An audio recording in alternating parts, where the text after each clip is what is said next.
Have your family or friends ever told you that they don't believe in the Bible? That it's just a myth? The Bible tells us in Psalms 85 verse 11, "Truth shall spring out of the earth." And now it has. RealDiscoveries.com presents amazing hard evidence concerning the stories of the Bible.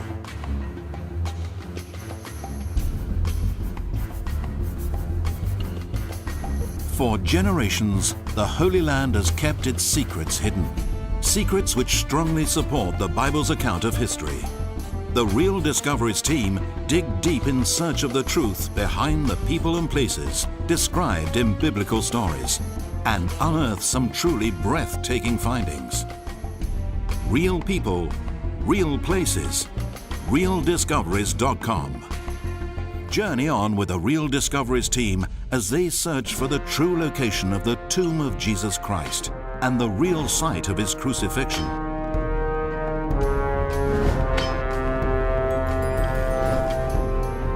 Our search for the tomb of Jesus. For centuries, some of the world's greatest explorers have sought the tomb of Jesus, only to stumble across as many questions as answers. Now a handful of believers seek the answers to those questions and the truth about possibly the most important archaeological puzzle in human history in an incredible new documentary feature by the Real Discoveries team. Led by 46-year-old former UK businessman Simon Brown, are a tenacious group of explorers on a mission to prove the stories of the Bible. Fresh on the heels of their acclaimed films, Our Search for Sodom and Gomorrah and Our Search for Real Discoveries, aired on Sky Television, Simon and his team set off in search of the final resting place of Jesus Christ. On their travels, the Real Discoveries team meets scholars and historians, scientists and archaeologists as they gradually piece together the mystery of the tomb of Jesus. Matching their real-world findings to details straight from the pages of the Bible, their new film, Our Search for the Tomb of Jesus, weaves an incredible tale that spans millennia, from Constantine the Great to the Knights Templar, to modern-day Jerusalem and the many secrets she still harbors. This new DVD includes brand new evidence never before seen on screen about the legendary tomb of Jesus Christ, including the Church of the Holy Sepulchre and the famous Garden Tomb. Official Shroud of Turin photographer and renowned authority on the burial of Jesus, Barry Schwartz, was so fascinated by the discoveries made by Simon and his team that he has indicated a desire to reopen his own investigations based on their findings. "You're always skeptical," says Simon, but he's seen these things with his own eyes and he was amazed. He has a passionate desire to share their discoveries with people who may not fully realize the importance of the Bible and its message. Our Search for the Tomb of Jesus is available now online at RealDiscoveries.com. The Real Discoveries team reveal, for the first time ever, incredible new scientific evidence that sheds light on the truth of the resurrection. Share their exhilaration as they visit two tombs, believed to be the very tombs where our Savior Jesus Christ was laid and later rose.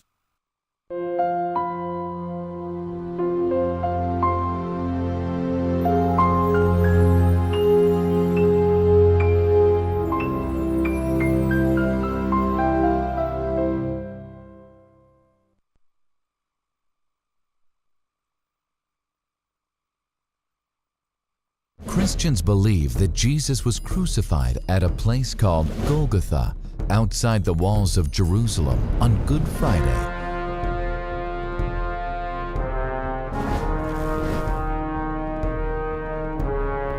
They came to a place called Golgotha, which means the place of the skull.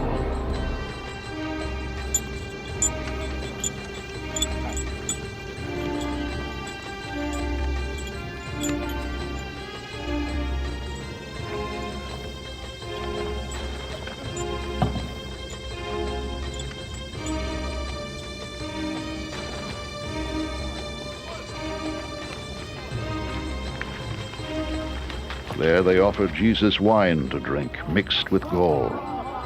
But after tasting it, he refused to drink it.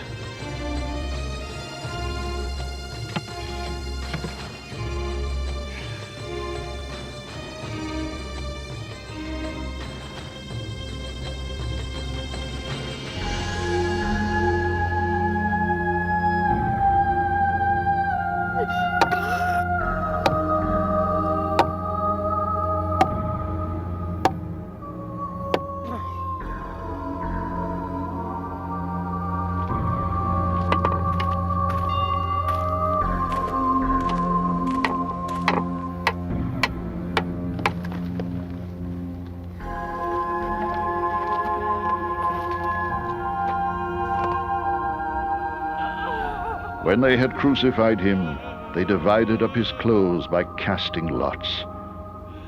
And sitting down, they kept watch over him there.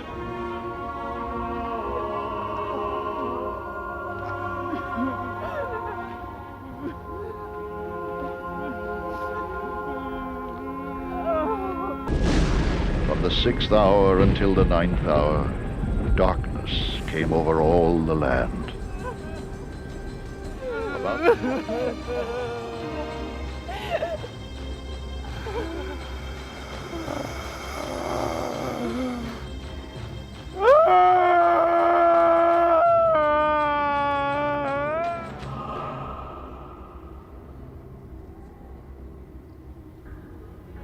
When Jesus had cried out again in a loud voice,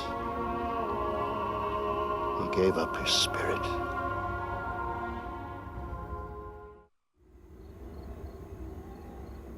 As evening approached, there came a rich man from Arimathaea named Joseph, who had himself become a disciple of Jesus. Going to Pilate, he asked for Jesus' body, and Pilate ordered that it be given to him. Joseph took the body, wrapped it in a clean linen cloth, and placed it in his own new tomb that he had cut out of the rock. He rolled a big stone in front of the entrance to the tomb and went away. Mary Magdalene and the other Mary were sitting there opposite the tomb. After the Sabbath, at dawn on the first day of the week, Mary Magdalene and the other Mary went to look at the tomb. 3 days later, on Easter Sunday, he rose from the dead, leaving the tomb empty. There was a violent earthquake, for an angel of the Lord came down from heaven, and going to the tomb, rolled back the stone and sat on it. The tomb is significant to Christians of all denominations because it is the site of Jesus' burial and of his resurrection. But whilst the Bible tells us about the events of Holy Week, after 2,000 years, we are less certain about where these events took place. In this program, the team of Real Discoveries asks you to join them in their quest.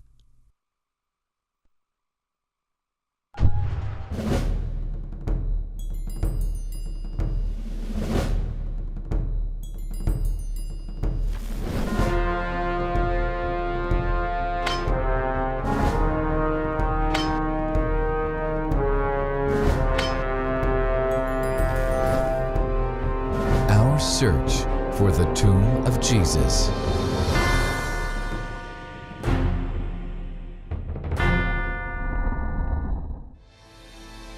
When Simon arrived in Jerusalem at the very beginning of his search, he got into a conversation with a man in a cafe and told him about his journey.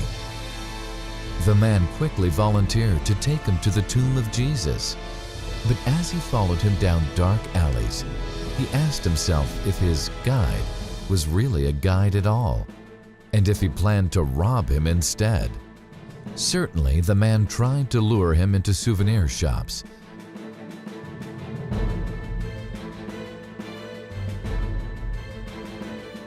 But eventually, he took him to where he wanted to go.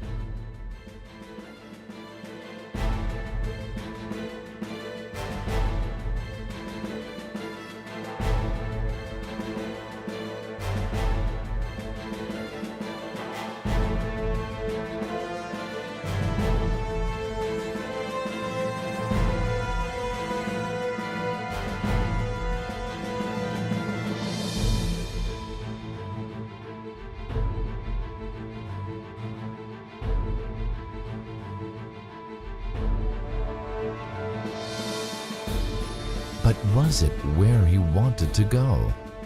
He soon realized that Jerusalem has two sites, each of which is considered by Bible scholars and archaeologists to be the true tomb of Jesus.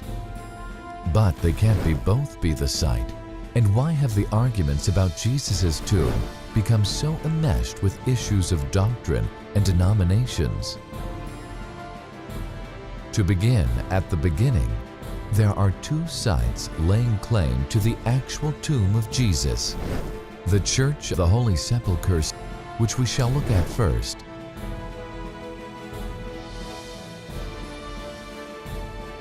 and the Garden Tomb.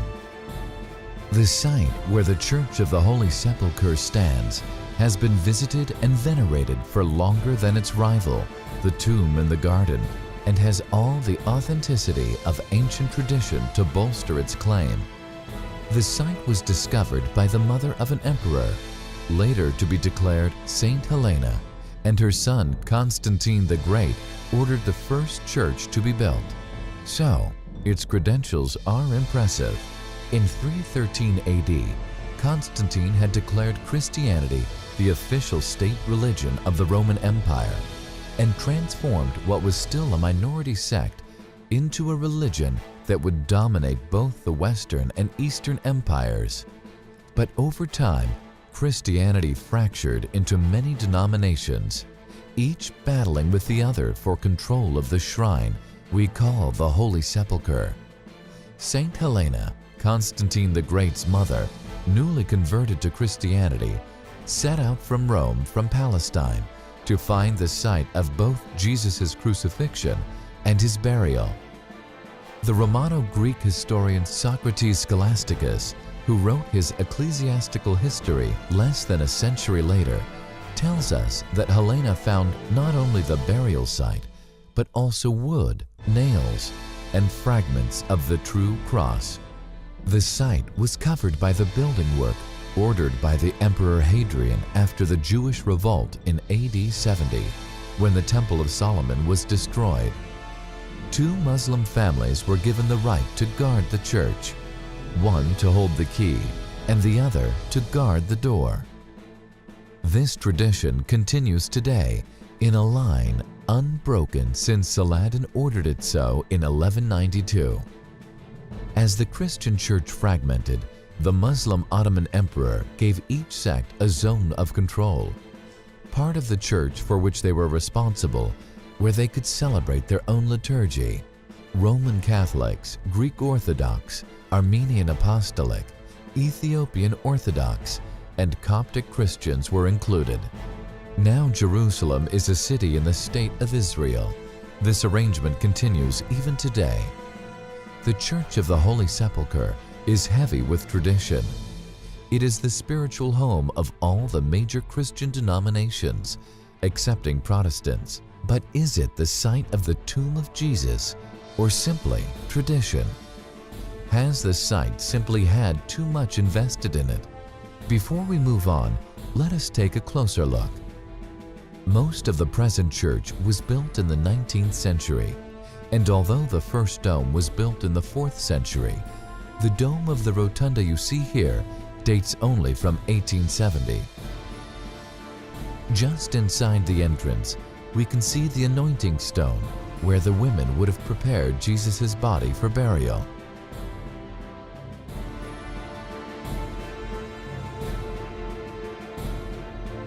To the west, or left, we have the rotunda of the Anastasis, and beneath that, the edicule of the Holy Sepulchre. Edicule in Latin means a small building, which describes it very well, as you can see.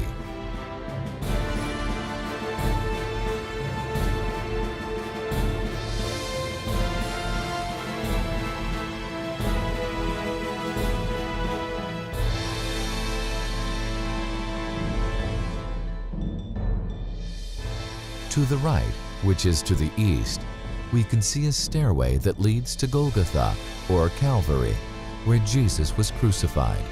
One problem, as you can see here, is that the whole area has changed so much it's pretty well impossible to tell what this site was like 2,000 years ago. There's just so much tradition and uncertainty about this one. The group decided it was time to investigate the other site, the Garden Tomb. You can see here how very different this site is. There is no church, just a quiet and peaceful garden. The first thing we noticed was the absence of noise. Outside, the city continues its frenetic, bustling pace, but in here, just the most tranquil place you could ever imagine yourself to be. The quiet and sense of presence makes you want to believe this is the true site of Jesus' tomb. The guide is quietly authoritative, and we are all enthralled. When he leaves us alone, we contemplate and explore the place for ourselves. The first thing to notice is an absence of traditional church ceremony. It is as though we are stripping away the detritus of generations and getting back to the very early church, the days and months after Jesus' resurrection. But before we get carried away with the beauty of this place, let us examine its credentials. What evidence do we have that this is the tomb of Jesus? First of all, although there is evidence that early Christians believed this was the true site, it lay pretty well undiscovered until the middle of the 19th century. Until 1867, the site was a wasteland, and nothing was discovered until the Greek family owning the land decided to dig for water. They found a cave which they decided to excavate further to install a water cistern. First, they consulted an architect named Conrad Schick, who was also an amateur archaeologist, and when he inspected the site, he found evidence of a Jewish tomb dating from the 1st century. He counseled the family to leave the site alone, but by this time, considerable interest was building up in the city and beyond. One of the people who heard about the tomb was General Charles Gordon. Gordon was the archetypical Victorian military hero. He had fought in China, where he had made his name, and was often referred to as Chinese Gordon. As well as his military exploits, he was a devout Anglican Christian who spent much of his time in Palestine looking for biblical sites. As a result, the Garden Tomb, as we now call it, for many years was called Gordon's Tomb. And Gordon's reputation was only enhanced by his death in 1885 in Khartoum in the Sudan, besieged by the Islamic self-styled prophet, the Mahdi.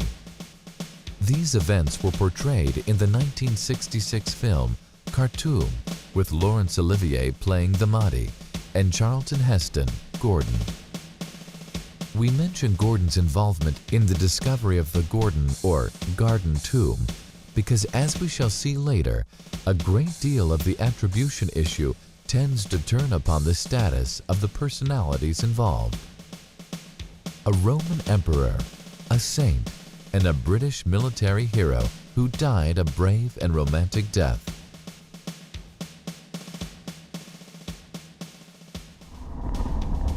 In time, the family owning the site decided to sell.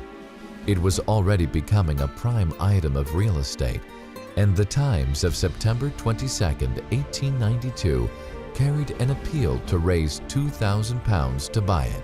2 years later, the site had been bought and excavations begun under the leadership of two redoubtable women amateur archaeologists, Charlotte Hussey and Louisa Holt. The excavation took almost half a century, but in the end, the site was very much as we see it today. From time immemorial, it had been called Skull Hill, and Golgotha is Aramaic for the place of the skull. If we look at the site from here, we can clearly see the shape of the eye sockets and the nose. Gordon was sure that this was the correct site because St. John tells us that at the place where Jesus was crucified, there was a garden, and in the garden a new tomb, in which no one had ever been buried. According to the Gospels, the tomb belonged to Joseph of Arimathea, a wealthy merchant who had the tomb made for himself and his family. The speed of events in Holy Week took the disciples by surprise. It was evening. The Sabbath was the next day. and Jesus had to be buried now. Joseph's act of generosity singles him out down the generations, so we know his name and we know what he did. This site features in the Old Testament, where it is called Mount Moriah, and where Abraham was told by God to sacrifice his only son, Isaac. So, the symbolism of this place in both Jewish and Christian terms is very great. The team were conscious wherever they walked that their steps fell on ground which had been holy for thousands of years. It was a very moving experience, and one that filled them with awe as the guide left them to explore on their own, to contemplate this place and consider the evidence.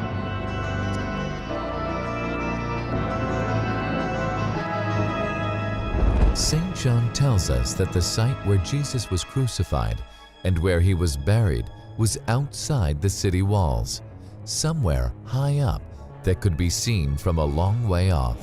The whole point of crucifixion is that it is highly visible, a terrible deterrent for anyone threatening the Roman state. A century before the death of Jesus, in 70 BC,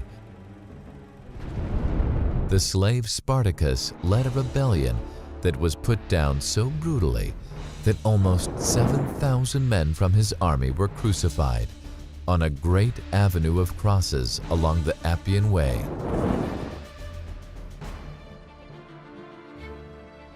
The Roman governor of Judea, Pontius Pilate, at least allowed Jesus' followers to take his body down from the cross and bury him. Nobody gave the order to take Spartacus's men down, and their skeletons hung for years.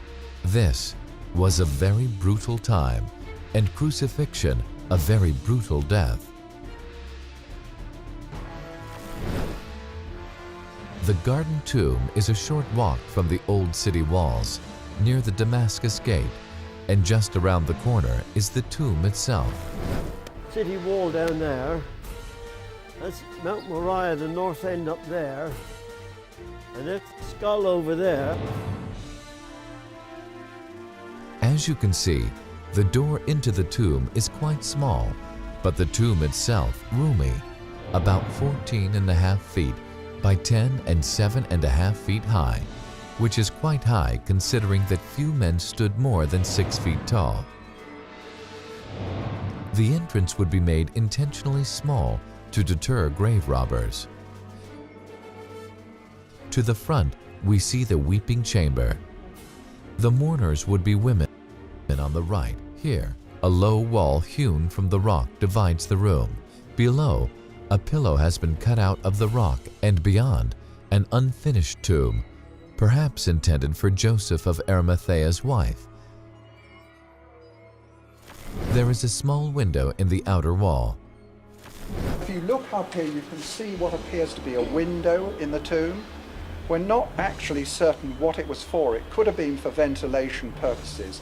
On the other hand, some Jewish tombs of that period had a thing called a nephesh, a Hebrew word that means soul hole. And the Jews believed that after the body had been in the tomb for 3 days, the spirit departed through that window. Now it's interesting because if you remember when Jesus raised Lazarus from the grave, he waited for 4 days before doing it. Do you remember? Now he waited probably for 4 days because had he done it earlier, people would have said the spirit was still in the body and he wasn't truly dead. So we believe that's why he waited. So it's interesting, isn't it? Now the other interesting feature of this window is it allows light to fall on that grave there where we believe the body of Jesus would have rested.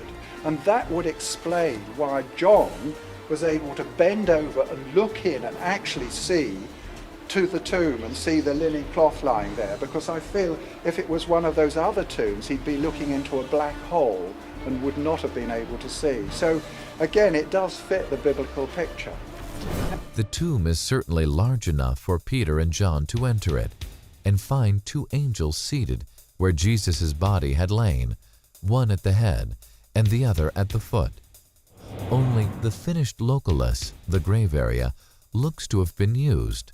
and there is no sign that any other body was ever here. Covering the tomb that you can see in front of you, except that this right-hand side had collapsed, we think, due to earthquake damage, and at that time they strengthened it with these stone blocks. Now, when you go into the tomb, don't think it's a natural cave that's been adapted as a tomb. It's not. It's been cut out of the rock, just as described in the Bible. And it's a large and impressive tomb, speaking of it being the tomb of a rich man like Joseph of Arimathea. A poor person couldn't afford a tomb of this kind. Now, when it was in use as a tomb, the entrance was much lower than you see it at the moment. We think it was only about 1 meter high. So you'd have to bend down to look into it or to go into it. And as you probably know, it was sealed by a large rolling stone, wasn't it?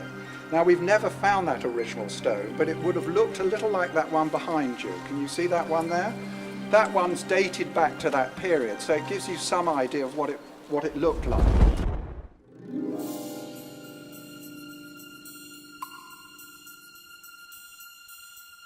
There's no smell or sense of decay.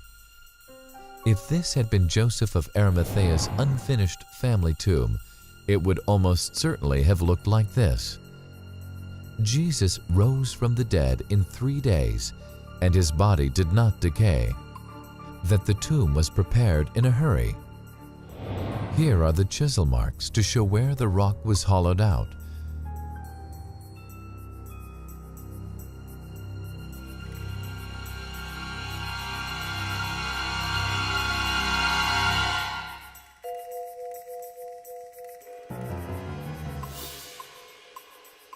But something is far more interesting. Someone has extended the loculus. The burial chamber has been extended to make a body several inches taller than the person it was intended for. We know that if this is the tomb used to bury Jesus, the stonemason was in a hurry because all preparations had to be completed by the Sabbath. The tomb was originally designed for someone 5 feet 8 inches tall, quite tall in ancient times. The loculus has been hastily lengthened, and the space is now something over 6 feet. It is believed that Jesus was around the same height as our cameraman, 5 feet 11 inches tall.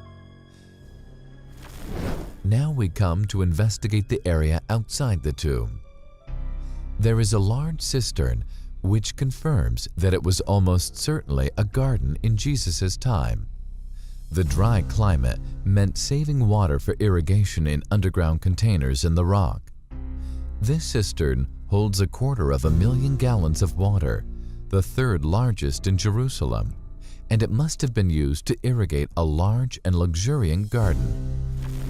If I could remind you of a verse in John's Gospel, do you remember? It says in John's Gospel that at the place where Jesus was crucified there was a garden, and in the garden a new tomb in which no one had ever been laid. Now, we've seen the possible site of the crucifixion at that place called Skull Hill. Here we are in a beautiful garden, but what's the evidence to say there was a garden here at the time of Jesus? If you look at this photograph, I think this shows you part of the evidence that tells us there was a garden here at that time. This is a very large water cistern. As you know, they dug them all over Israel in the past, didn't they, to store the rainwater in the winter so they had plenty of water for the dry season. This one, the head of it, is just over there and it goes deep underground. It's the 3rd largest water cistern in Jerusalem, and it takes about 1 million litres of water, and it's been dated back to pre-Christian times, so it's over 2,000 years old. So it was certainly here at the time of Jesus.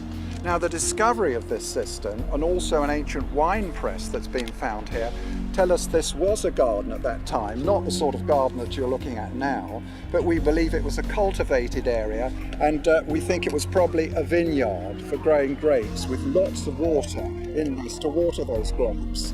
Now, because it's so extensive, it also suggests that it's a garden of a rich man like Joseph of Arimathea. We know he was wealthy, don't we? The Bible tells us. And if you remember, he and Nicodemus, they'd both become secret followers of Jesus, hadn't they? But in the end, they had the courage to come out in the open, and they went to Pilate, the Roman governor, asked for his body, and the Bible says they buried him in Joseph's own new tomb.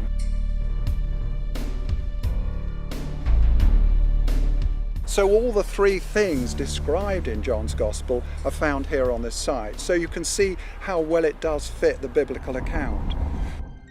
Just such a garden as would belong to a wealthy merchant like Joseph of Arimathea. Yards away, we have a wine press, which must have been used for the garden's fruit. It was there before Jesus' burial and is one of the largest ever found in Israel. The cistern and the winepress are circumstantial evidence, but the most telling piece of evidence is just outside the tomb. St. Matthew tells us that after Jesus' body was prepared for burial and the disciples had said their farewells, the tomb was closed by rolling a huge circular stone across the entrance and sealing it in place. The heavy stone and seal were fitted on the orders of Pontius Pilate, the Roman governor. Sir, They said, we remember that while he was still alive, that deceiver said, "After 3 days I will rise again." So give the order for the tomb to be made secure until the 3rd day. Otherwise his disciples may come and steal the body and tell the people that he's been raised from the dead. This last deception will be worse than the first.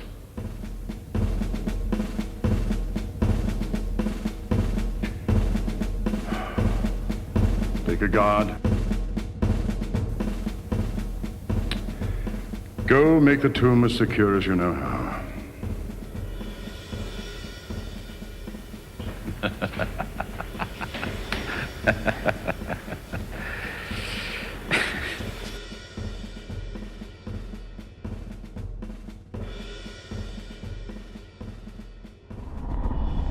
Both the Jewish establishment and the Roman authorities were afraid of Jesus and what he represented.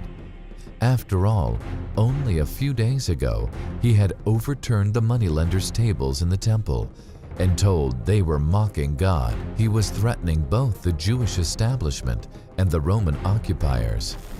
When Jesus was arrested, Pilate asked him to claim that he was the King of the Jews, to commit treason. Jesus didn't deny it.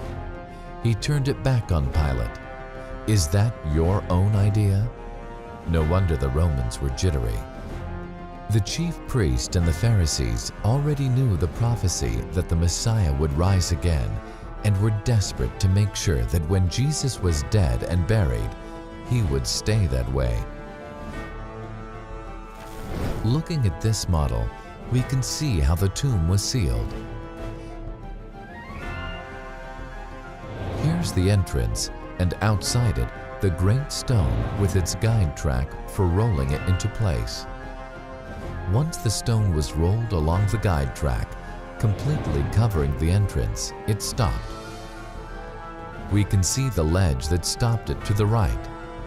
Our group measured the outside of the tomb and tried to estimate how big the stone would have been. This is the shape, and we estimated it would have had a diameter of 12 feet and weigh 9 tons.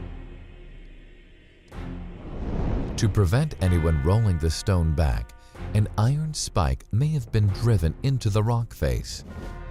It would now be quite impossible to open the tomb. It was sealed as far as Pilate and the chief priest was concerned, for all eternity. But St. Luke tells us that when Mary Magdalene and the other women went to the tomb on the 3rd day, they found the stone rolled to one side. St. Matthew tells us there was an angel in the tomb and that the panic-stricken guards had fled. Realizing that Jesus' body was no longer in the tomb and terrified what Pilate would do if he found out, the chief priest's men bribed the guards to say nothing.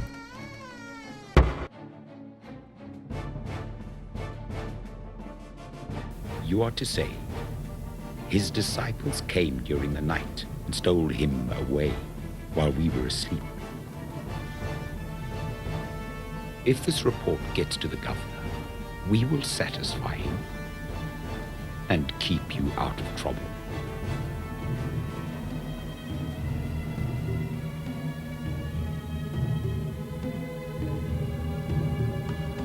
So the soldiers took the money and did as they were instructed. And this story has been widely circulated among the Jews to this very day. To the left hand of the entrance, there is evidence that a metal spike was driven into the rock at a height of 71 inches. There was probably another spike on the other side, but that since disappeared. Critics claim that this is not evidence of a metal spike at all, but remnants of shrapnel from battles of the last century. However, tests have shown the metal is ancient. Whilst later critics doubt its authenticity, there is plenty of evidence that early Christians believed this the right place.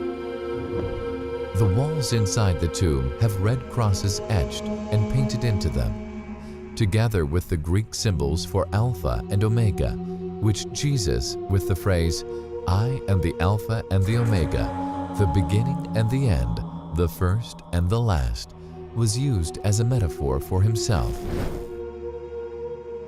Very often we find that holy sites named in the Bible have been holy for generations, and that the same places were associated with prophets that later figure in the New Testament.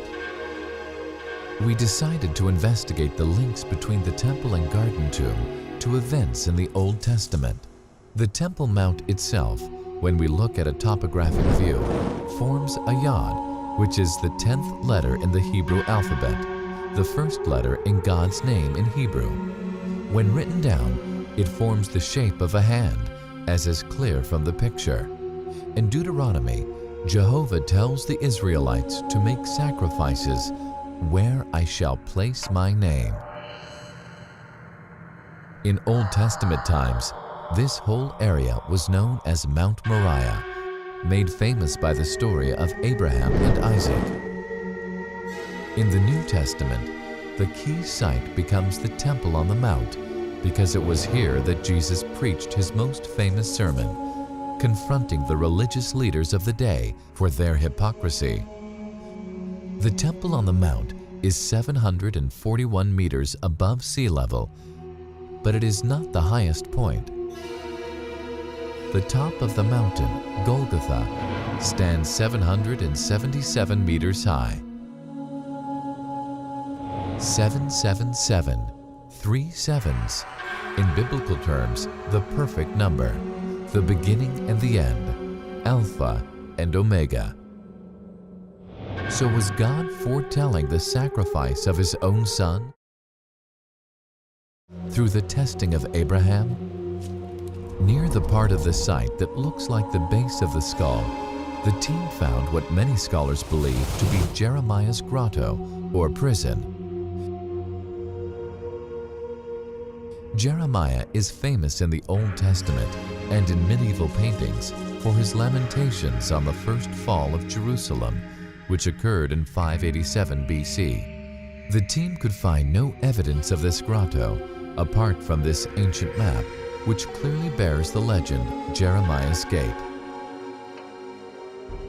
We asked Manuel Dominguez and Alex Newton to translate this ancient map, which was in French.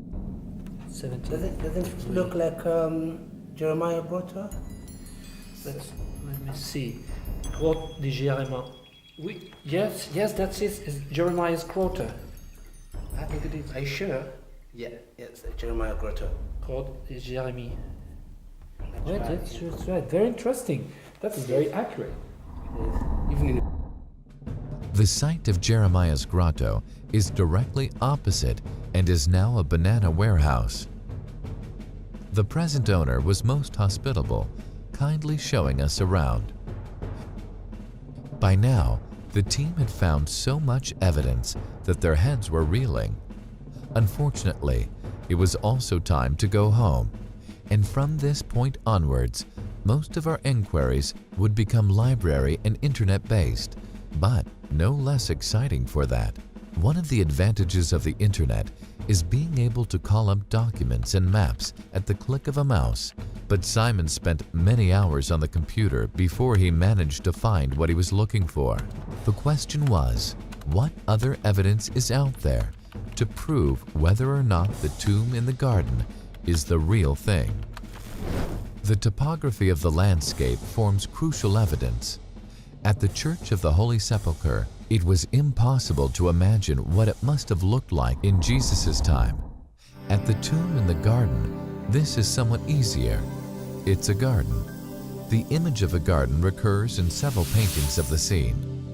Some of these ancient maps place the crucifixion in the same landscape. Might it be that some of these depictions are based on knowledge which is now lost to us? The team visited the Jewish National and University Library in Israel to confirm the date of these ancient maps. Dated 1584, 300 years before the garden tomb was discovered. This map shows us an imaginary depiction of a biblical Jerusalem. We can see here, for example, Jesus and the course he made through the city until the place of the crucifixion. The original map was printed in Köln in 1584 by Christian van Aderkamp. Considered a very important depiction of Jerusalem. Published at the beginning of the 17th century. It is drawn after a map dated 1584. Take a look at this map from the 16th century. We can see the Garden of Gethsemane, where Jesus is being arrested, and the old gate through which he will carry his cross to Golgotha. Well, this is a fascinating map. Obviously, it's the first time I've ever seen it. The salient points that are important is way up at the top is the Mount of Olives. And when the New Testament speaks of a garden, it speaks of either a citrus grove or an olive grove, and that's an olive grove. And the Mount of Olives will bring right down through to Gethsemane. And we know that the Lord was in Gethsemane prior to his final trial, and then he would have been led out of the city. Today's Damascus Gate is very ornate, but underneath Damascus Gate we do find there the remains of an Herodian gate, and that area has been associated with gates. Saul of Tarsus would have left from there. The great sacrifice got to be on the side of the north according to Levitical law, and this picture down here that they've drawn in of the crucifixion site does appear to be on the side of the north, and it is outside the gate, and the writer to the Hebrews makes that abundantly clear. And Roman law said crucifixion had to be outside city precincts. So I find this fascinating, and it could well be that this is something that of great interest, frankly, that I've never seen before. If we now turn the picture like this to match up with a modern map of Jerusalem, we can see how closely the main features agree. The site of the crucifixion lines up with the place of the skull, and the location of Jesus' tomb lines up precisely with the tomb in the garden. One of the maps shows the tomb of Saint Stephen, who was the first disciple to be martyred. This tomb is just yards away from the garden, and the team went in search of it, finding a church dedicated to Saint Stephen on the exact spot.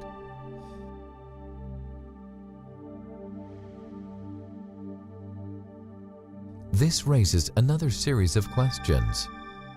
How did the printmaker know of these locations? Both these sites were covered in rubble and not fully excavated until the 19th century.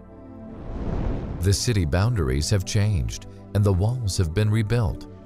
But if we remove this section, we find Golgotha, both on a corner and outside the city walls, exactly where it should be according to the Gospels.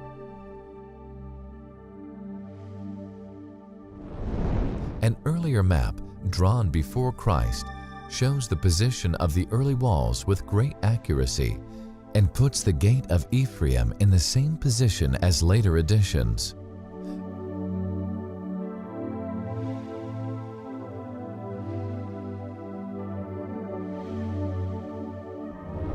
This map was printed circa 1734 in Augsburg. The author is Matthäus Solter. And we can see one plan of Jerusalem and one view here below. It's a printed map and hand-colored. Do you know when it shows the time? Well, it relates to the ancient city of Jerusalem. Before Christ? I believe so. Golgotha is shown inside the northern boundary, opposite the present garden tomb.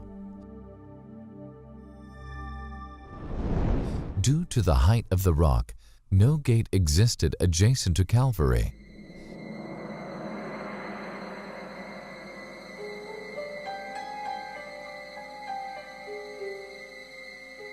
The nearest is what we now call the Damascus Gate, which is believed to have been built over the old gate. This print, almost certainly from the same period as the other, shows the sites in more detail and where they are today at the northern corner and just outside the Damascus Gate. Peter, our guide to the tomb in the garden, is quite clear. If a chapel did stand at this spot, it would have been very ancient and date from long before Jerusalem became part of the Muslim Empire. If this was the case, it would be evidence of very early Christian worship on this site, earlier than the Church of the Holy Sepulchre. Look back at the outside of the tomb, the way it's arched over the top and the ledges have suggested that perhaps there was an early place of Christian worship built on the outside of this tomb. In other words, like a little church. And it's suggested that there, where those people are standing, could have been a baptismal pool for baptisms. And the water would have drained through that channel, running across to a water cistern that's behind that first door. Now, if you look up here, there's a very interesting cross carved on the rock face. Can you see the shape of it? It's unusual. That's the top part, and the upright of the cross comes down and ends in a hook. Now, we believe that was put there during the Byzantine period, so it's pretty old, and it's meant to look like a ship's anchor. Now, early Christians chose that shape because in the letter to Hebrews, Jesus is referred to as the anchor of our souls, and that was adopted as a symbol of their faith. So there are these signs here that perhaps early on Christians were coming here. Were they venerating this place because they believed it was the tomb of Jesus? The final question must be, is the site of the crucifixion below the place of the skull, where our research team is standing?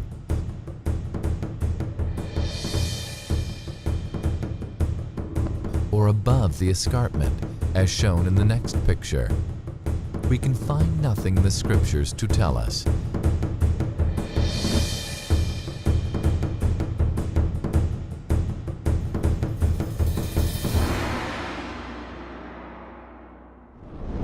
But this painting dates back to the 14th century. It was painted in France, and Simon unearthed this copy in the British Library. Here is Jesus on the cross, but what's most interesting is behind him. Could this be evidence of the escarpment below the skull? If we consider the provenance of this picture, France in the 14th century, there's something else we should consider. The Knights Templar were very powerful at this time in France, too powerful for the king. He seized their treasure and condemned them to death. But the Knights Templar guarded the holy places in Jerusalem, just the people to know where the crucifixion took place and where Jesus was buried. General Gordon argued that it must be above the place of the skull because it's the highest point of all. As a military commander, he knew the importance of seizing and holding high ground, and the symbolic reasons for crucifying Jesus where the entire city might see.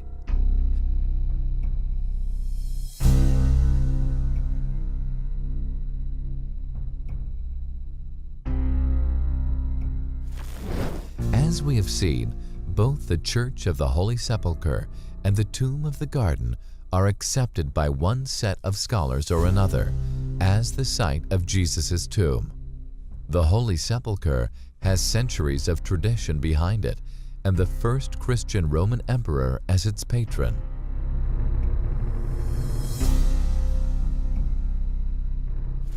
In contrast, we have the tomb in the garden, relatively unspoiled, tranquil, green, an oasis in the city, all the good things we expect of a garden.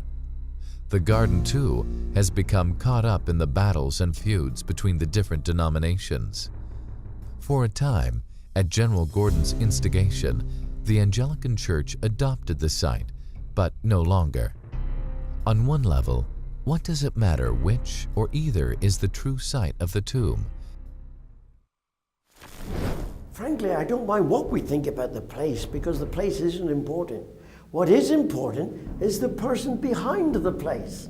And the person behind this place is none other than the resurrected Lord Jesus Christ. And 2,000 years ago, death couldn't hold Jesus. And the glorious message of the garden is this, that 2,000 years on, likewise, death won't hold those of us who die in Christ Jesus. Is the tomb in the garden nothing more than a pleasant place to pray, as some scholars have said? We don't think so, and in this film, the team believe that they have made the case for the tomb in the garden being the site of Jesus' tomb.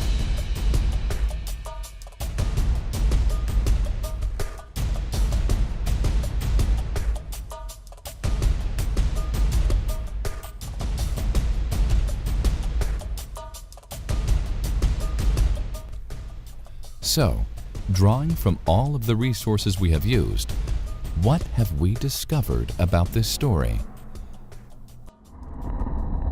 We know from St. Matthew's Gospel that the crucifixion site was at a place called Golgotha, that is to say, a place of the skull, and we have seen this in the rock formation.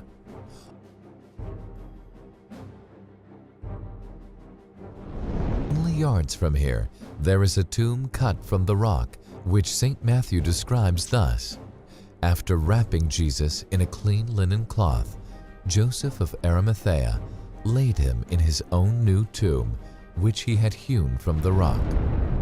If this was Joseph of Arimathea's garden, he would have most likely chosen to be buried there. And we know that nearby there is a large cistern for irrigating the garden. Way back from a tree back there, way down through here, it's deep down underneath. It's plastered with ancient Roman plaster, and we can store up in here 250,000 gallons of water. The Bible speaks of an earthquake at the moment of Jesus' death, and Simon can be seen pointing at a large split in the rock. But the Bible also says there was a violent earthquake. And interestingly enough, there is a large earthquake crack here in the rock face. Can you see that? Which could, of course, be evidence of that very earthquake. The tomb is large enough to accommodate not only Peter and John, but also the two angels Mary Magdalene saw in the tomb, in white sitting, one at the head and one at the feet, where the body of Jesus had lain. We know from the graffiti inside the tomb that it was a place of worship, only decades after the resurrection. Outside the tomb is evidence of a stone track and a piece of very old metal driven high up into the rock, which we think was a spike to prevent anyone breaking into the tomb and rolling the 9-ton stone away. Like all good storytellers, we are keeping the most interesting and exciting piece of evidence until last. On Easter morning, Mary and the disciples found the tomb empty, with the burial sheets still there. We know this because St. Luke tells us that Peter ran into the tomb and found the strips of linen lying by themselves.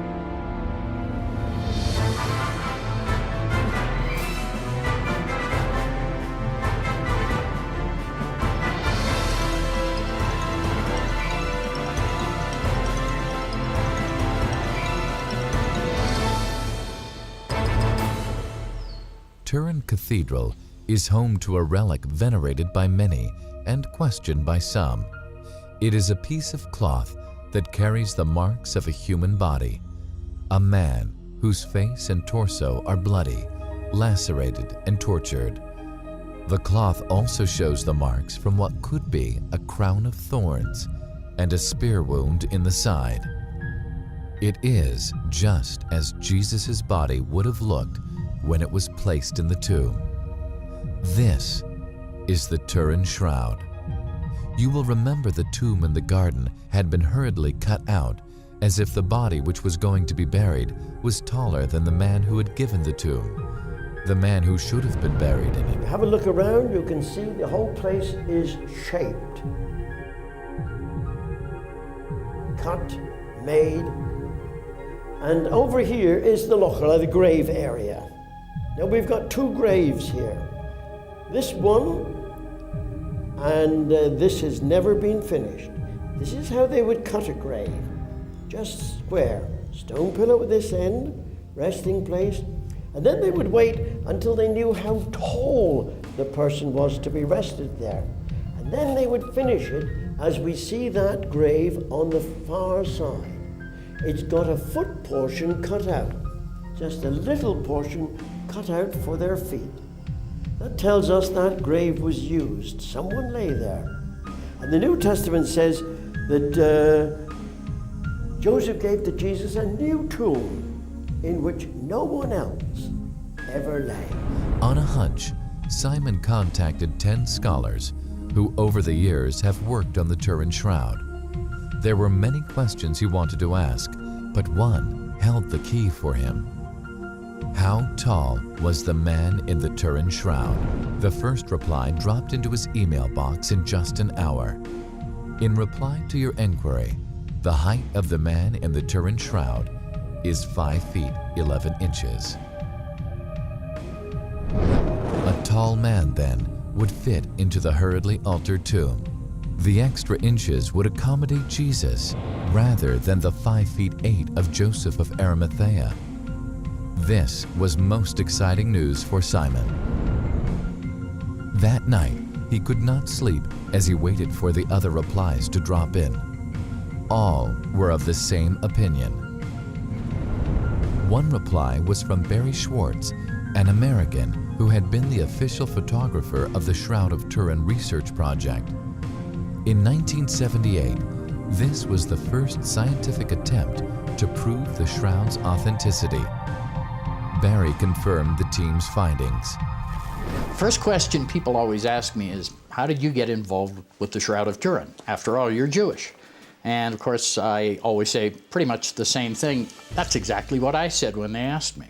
I had finished a scientific project for Los Alamos National Laboratories through a company in Santa Barbara where my studio was. At the end of that project, the gentleman called me and he said, "Barry, what do you know about the Shroud of Turin?" And I said, "But Don, I'm Jewish." And he said, "So am I," remember, because he too was one of the Jewish team members. At any rate, I didn't feel very comfortable at the beginning with this, and I continued to be a member of the team for about 2 months, and I was still feeling very uncomfortable about my involvement. And I came to the conclusion that perhaps I shouldn't be a member of the team. And what I said to Don Lynn from the Jet Propulsion Laboratories, who was one of the real imaging experts on our team, was, "Gee, Don, what's a nice Jewish boy like me doing involved on such a Christian project?" And he looked at me and he said, "Apparently, Barry, you've forgotten that the man in question is a Jew." And of course I said, "No, I know that." And he says, "So you don't think God would want one of his chosen people on our team?" And I laughed and I said, "Of course I didn't think that." And then he said, "Look, Barry, let me give you some advice. Go to Turin, do the best job you can. One day you'll know why, because God doesn't tell you in advance what the plan is." Well, that seemed like pretty good advice to me. And I stayed on the team, and I've now been involved directly in the examination and the study and the research on the Shroud of Turin for 30 years. In addition to that, of course, I founded Shroud.com 12 years ago in 1996, and that website has grown to become the largest and the oldest and probably the most relevant website on the Shroud of Turin on the entire internet.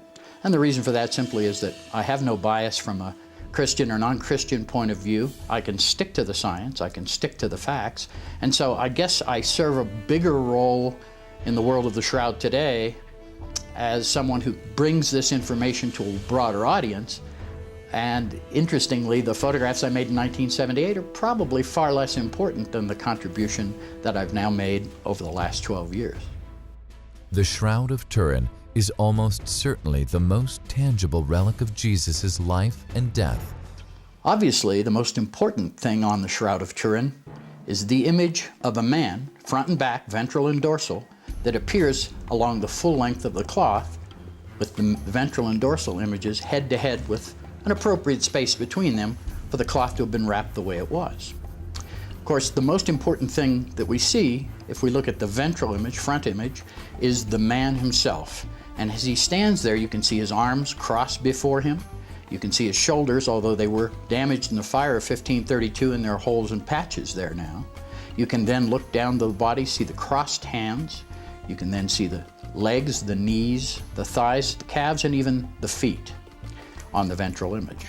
Now, when you look at the shroud a little closer, you'll also see a number of stains, the most important of which, if you look directly near his heart, is the darkest blood stain, which we call the spear wound blood stain, that appears on the shroud. And interestingly enough, although you can't see it with the naked eye, when you photograph this area with UV fluorescence photography, you see a large serum stain, invisible to normal lighting, but visible there on the shroud with UV fluorescence photography. Now, as you come down the shroud and look again at the hands, you'll see blood stains near the wrists of the man of the shroud. Now, this would be the crucifixion wound from where the hands were nailed to the cross, and unlike all medieval and Renaissance art, which always depicts the nailing of the hands through the palms themselves, this shows an exit wound further up the wrist and would have been the correct exit wound for the nailing through the wrists, because the Romans did this all the time and they knew very well where to nail the hands so they wouldn't come loose, and in the middle of the palm is not the place to do that, closer to the wrist. So unlike all medieval and Renaissance art, the shroud shows it forensically accurate in the wrist. Now, if you come down and look at the feet, you'll also see at the feet blood stains. Now, there's some argument as to whether both feet were individually nailed or whether one foot was nailed over the other. We cannot tell this from the blood stains on the shroud. So it is impossible for us to make that conclusion, draw that conclusion from the Shroud of Turin. Now, when you look at the back side of the man, the dorsal side of the man, there you see something really amazing. There are a lot of markings across the back. Now, if you look closely, you'll find these extend all the way down past the buttocks to the back of the legs. And even on the front or ventral view, you'll find many of these, because these are dumbbell-shaped markings, scourge wounds from a Roman flagrum. And a Roman flagrum had 3 thongs, leather usually, and at the end of each, a dumbbell-shaped lead or bone weight. And these are the marks that we see on the Shroud of Turin. We see dumbbell-shaped bruises, many of them that drew blood, actually broke the skin, and these cover the man's body, not just the back where they're predominant, but also many came around the front, because as the scourger moved a little closer, his whip would then wrap around the front of the body and leave markings on the front of the body as well. Now, if we look at the face of the man of the shroud, we see blood stains on the forehead. And if we go further, we see blood stains in the hair. And if you look at the dorsal or back view of the head that shows the back of the head, you see many blood stains there as well. We have stains on the shroud, on the head, as if from a cap or crown of thorns. So once again, everything about the Shroud of Turin, all of the blood stains, all of these markings are accurate to the gospel account of what was done to Jesus when he was scourged, beaten. And if you look at the man's face, once again, I should mention, if you look at the face, look at the bruised cheekbones, one more swollen than the other, but both rather swollen. So this man had been beaten in the face, he had been scourged, he had been then crucified, and then he was speared in the side. And what we have here is an accurate depiction, forensically accurate, of a crucified man, exactly as the gospel accounts of Jesus. And it conforms exactly to the shape and length of the burial space in the tomb in the garden. Well, the question about the garden tomb is an interesting one. First thing I have to honestly admit is that I've not ever really done a true study of the garden tomb myself, only the shroud. But understanding that the height of the man in the carved garden tomb is 5'11" is certainly coincidental with what I have always perceived as the average height of the man of the shroud, which I've always put at about 5'11". Now, let me amplify that a little by saying that, remember, first of all, the Shroud of Turin is not a stable substrate. In other words, it can be stretched, it can be moved, and as a matter of fact, through the centuries, the Shroud of Turin has actually been displayed hung from balconies at one end with weights on the other end to keep it from flapping in the wind. So obviously, a certain amount of stretching is inevitable with the Shroud of Turin, particularly on the long dimension, because that's the way it was often displayed. Now, the other thing one has to consider is this is a linen, finely woven linen cloth, and it can change its length by as much as 1 centimeter or more, based solely on the humidity in which the shroud itself is kept. So there are many variables, and there's great debate about exactly how tall the man on the shroud is. Some people have said 6 feet, some people have said 6 feet 1. But again, remembering the stretching capability, and of course the recent 2002 restoration where they smoothed out all the wrinkles and resewed the cloth onto a different backing cloth, the shroud grew by another 8 centimeters, so that too would have impacted the dimensions of the man on the shroud if they were to be measured. So the best studies and the average of all of the arguments, if you will, as to how tall the man on the shroud is, sort of averages out to about 5'11", which is what I then typically use as my answer to the question, how tall is the man on the shroud?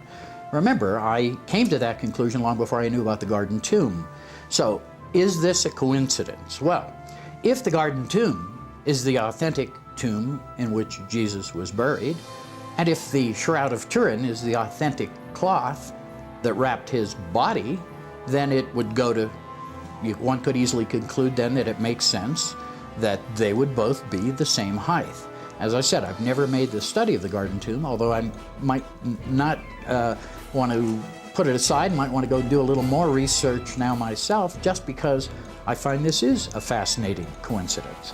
To the team, this was both the proof they were seeking and the final stage of their quest. It was also the beginning of another, this time, the Shroud of Turin.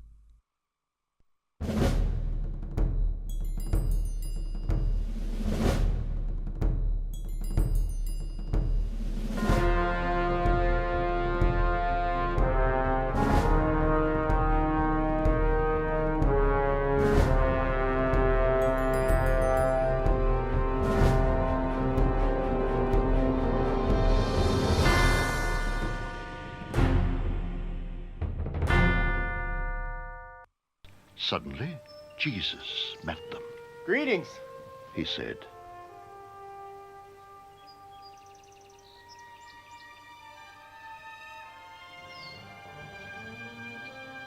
They came to him, clasped his feet, and worshipped him. Then Jesus said to them, "Do not be afraid.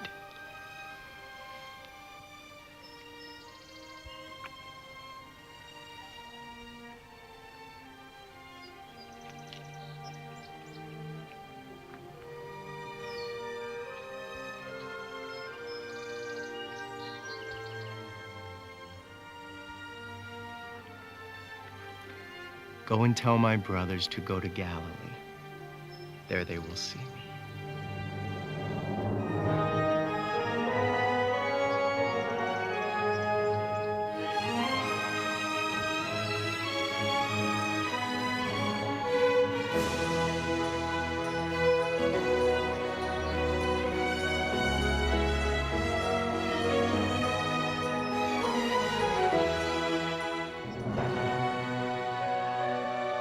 Then the 11 disciples went to Galilee, to the mountain where Jesus had told them to go.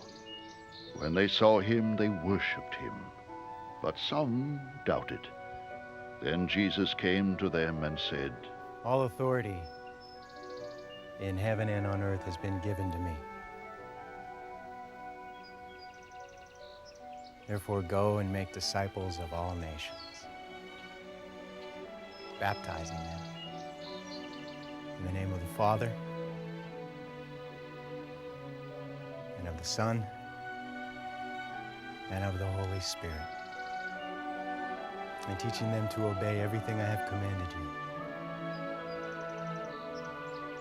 And surely I am with you always, to the very end of the age.